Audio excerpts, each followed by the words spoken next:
Hello everyone, greetings from Compsci Guru.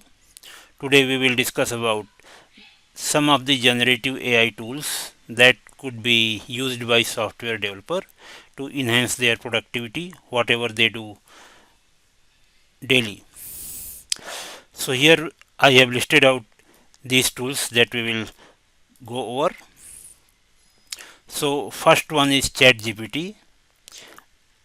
I hope everyone would have heard about it.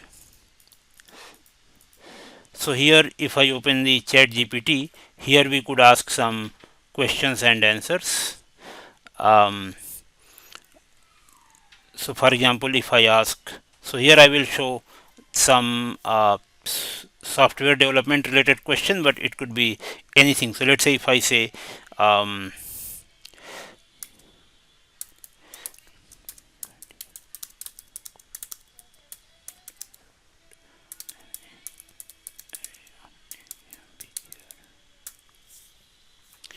so here we need to be as specific as we can to get the result that we are looking for.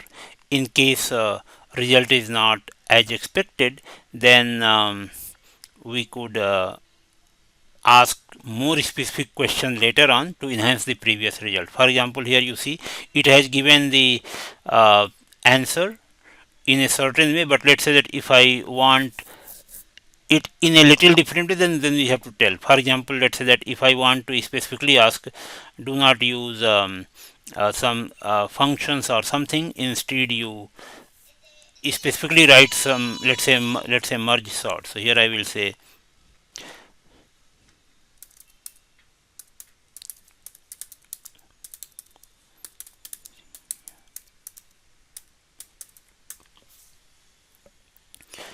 while asking question, if we make some mistakes in spellings or if we miss few word, there is a good guarantee that it will be able to make out the actual meaning and it will answer appropriately. Otherwise, again, we could ask anyway.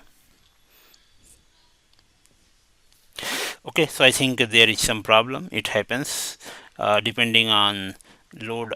Okay, so depending on the load on the chat GPT, let me just ask again. This is very, yeah, I see this time to time. Okay, so now you see it's giving the answer now. Okay, so basically it applies the merge sort. We could also ask to write unit test also. Let's say that if I ask, please write unit test also for above code.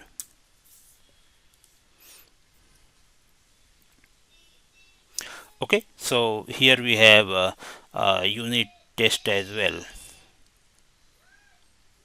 Okay, so here it has rewritten the merge sort what was given above, and I think below that it will here it is writing the test code. So we could arrange it accordingly in our actual code. So here we could ask some non-coding question also, like let's say that, or even let's say that if you have some code that you don't understand, you could ask, you could just write the code over here and ask to explain it. Or maybe if you are running something, executing some code and getting some error, simply copy and paste the error and it will tell you what's wrong there. Okay, so yeah, so I will keep it high level for now. If you haven't tried this, you could try it. In later videos I will go through in a more detailed way. Now there is a similar tool that is also a kind of Q&A called Perplexity, and here also I can ask questions and answer. For example, if I again ask the same, answer might differ because these are two different tools. Internally how they are working, it could be different, and so here you see answer is little different than what we saw in ChatGPT. Yep, but result will be okay. So we could use whichever tool we want, and in case in case let's say that you are using one tool and you are not getting expected result, you could try the other one. For example, first, if let's say if you are using ChatGPT, you are not getting expected result, try out in Perplexity or vice versa. One difference about ChatGPT and Perplexity is that ChatGPT has one cutoff date. If whatever has happened after that cutoff date, ChatGPT will not know, but most likely Perplexity will know, because here we don't have that kind of thing. This can answer based on the latest information that is available on the internet. So that is one good thing I see in Perplexity. And one drawback, at least I have seen, I'm not sure about others, and I have not read into documentation also yet, but here I see that Perplexity fails to remember the context over the time. Let's say if you keep asking, let's say after some time, if you ask question, even though it is related to previous context, it will forget. Maybe, I don't know, maybe because of its context window size is smaller or whatever, but so I have to remind it in the next question. Oh, this question is about the context that we have discussed before, and then it answers. But here ChatGPT is good in terms of remembering the context. Now I will move on. So this was about asking question and answer or doing a chat with some AI tools. Then when it comes to writing code, of course, let's say that if you have to solve some problem, you have to write some code either from scratch, or there is some code and there is some bug and you want to fix that, you could ask question related to that over here, and then you copy the solution from here and put into your code. Otherwise, there is something called there is a editor called Cursor, and you could do that thing right in the cursor. So you need to, here you can find out the details on how to use it, and later I will describe it in more detail in a separate video. But here in cursor editor, you open your code. So cursor editor is a kind of Visual Studio actually at the base, but then it has some AI related tools plus Copilot that makes it AI code editor. Okay, the way it is saying. And of course, you could use your basic Visual Studio or JetBrains or anything else that you use, and most likely there could be some plugin, some AI related plugin. For example, GitHub Copilot, you could install that plugin in those editor and use it.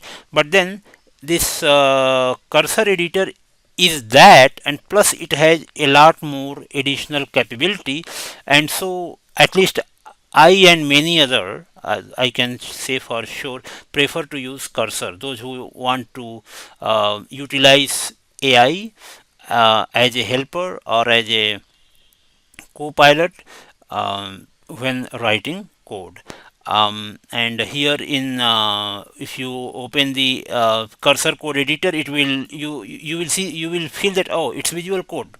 So it's basically at the base it is Visual Studio code only, and then in that you could chat inline. You could do some chat in the code itself. There is a on top there is a way to open the chat session, and you could chat over there. You could ask to modify the code directly, and you could ask to explain code. So if you are using this editor, you don't really have to come to ChatGPT or Perplexity or any other external tool. You could get all AI related help right there in Visual Studio code editor itself, and it's really helpful. Try it out if you have not yet tried it so far.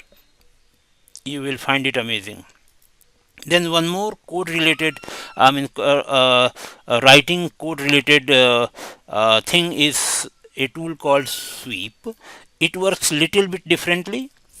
So you could read the details over here, and again later I will create a detailed video. But at high level, what here we need to do is, first of all, you need to enable or configure Sweep in your GitHub account or your GitHub repo, where you have to write code, and then create a GitHub issue describing your code again as detailed as possible, like what programming language you have to use, and do you want to solve the problem in a certain way, like use certain algorithm, be as descriptive as you can.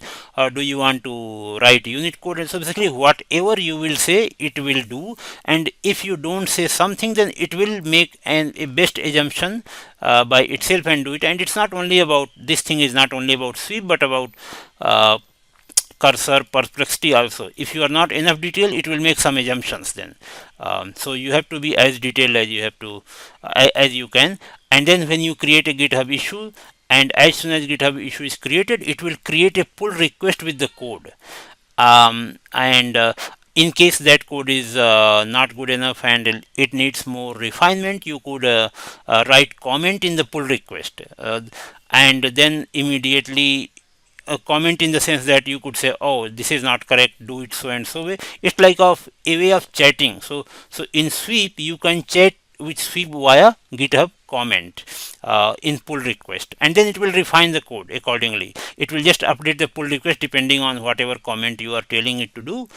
And in case you find it's not good enough, then again you can download the code, and you could do it in cursor directly if you are using cursor editor, or ask your question in chat gpt and perplexity or any other tool, similar tool, and get the code you are looking for, and you can proceed accordingly. So this was about, so these two tools were related to code writing. Of course there will be more tools, we will talk about that in future. This is just the um, I mean important ones that at least I use daily.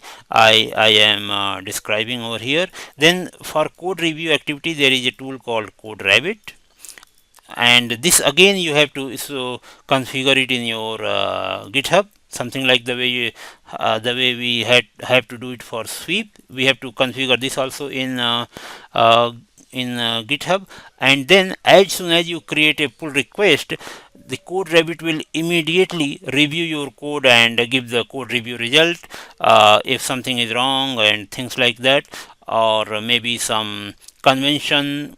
Yeah, so basically there is a way to configure Code Rabbit, like what kind of review you are expecting. So there are certain flexibility. So depending on your need you configure, and you configure the Code Rabbit, and then it will give you that result. So here the benefit is, like, before someone manually reviews it and find out some problem, you could get it quickly.